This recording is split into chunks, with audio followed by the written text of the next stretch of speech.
Okay? For a property that you are trying to engage, maybe a developer, what's the best legal structure to use in dealing with them? Well, when you are engaging a developer, before you engage a developer, you need to do valuation of your property. Okay. So, let's say it's an empty land, for instance, now, and it depends on the arrangement with the developer too. So most of the time, developers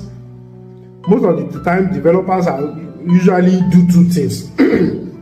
There's a developer that will say, "Come, I'll build on your land, we'll share it." So it's like a JV.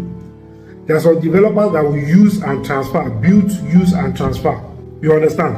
But you must have done the valuation of your property. That's why I said that don't treat property with emotion. If you are doing development, get a lawyer that will help you to read all the terms of the engagement. So if, for instance, the valuation of your property is 100 million naira, whatever the person wants to give to you must not be less than that 100 million. Right?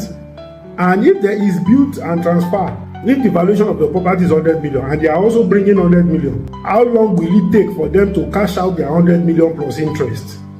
They must not spend more than that period before they transfer the property to you. So that's basically the way it works.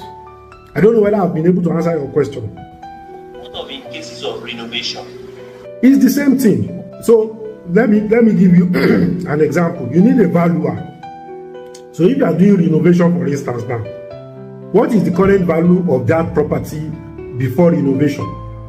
What will be the value of that property after renovation?